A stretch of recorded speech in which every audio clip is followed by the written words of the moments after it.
Welcome to The Grit Factor, reimagining grit as part of the whole person in a life that matters. I'm your host, Shannon Huffman Polson.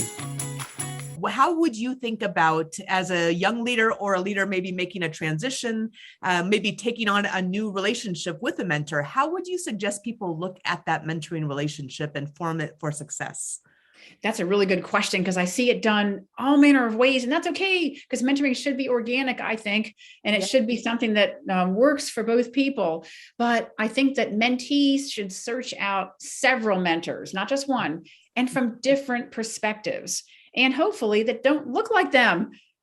I mean, maybe have a mentor who looks like you. So in my case, maybe a Caucasian woman, but maybe have somebody who's men. Most of my mentors were men. Have somebody from a different background who's a person of color, or comes from a whole different specialty, or is an extrovert, whereas you're an introvert. So you have a lot of different mentors, so you get different opinions, and you can bring them together and you can make an informed decision as opposed to just one mentor, which you might be kind of led into one direction. So the mentee has a responsibility to reach their hand out and ask for different mentors. Don't just sit and wait and think that if you're not invited to the table that you're being excluded and it's not an inclusive environment.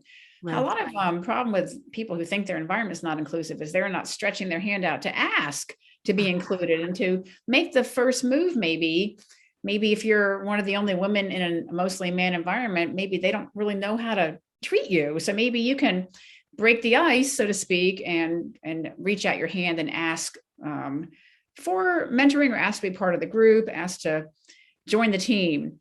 So the mentor needs to make sure that they're providing the mentee advice, support, sometimes just listening. Sometimes a mentee really just needs someone to listen to what they've got to say and to reassure them that their symptoms are normal, because we all go through hard times. We want to reach the phone out to a mentor when we're going through a hard time. There might not be a real answer of here's how you solve that problem. Right, but knowing there's someone on the other end who's been there and said, don't worry, we don't have the answer to this problem. It's going to take some time to solve, but you're on the right track. You've got to be patient. Hang in there. Don't quit. Right, I think those are all important things for a mentor to do.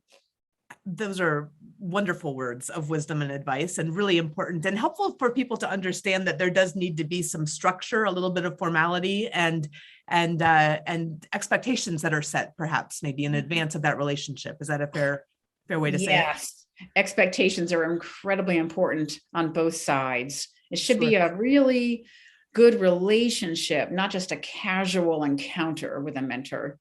Yes. I also have loved reading some of the research that suggests that mentorships that are the most successful are reciprocal, that both expect to learn from the other. What was your experience with that?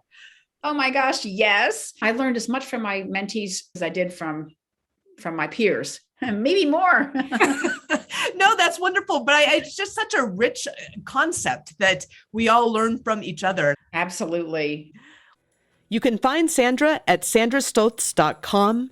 That's Sandra, STOSZ.com,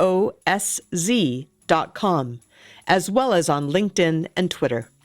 And pick up her book, Breaking Ice and Breaking Glass, Leading in Uncharted Waters, anywhere books are sold. Thanks for listening to The Grit Factor. If you enjoyed this episode, please leave us a review on your favorite podcast app and share it with a friend. Also, pick up your own copy of The Grit Factor for more candid stories and lessons from leaders in the vanguards of their fields.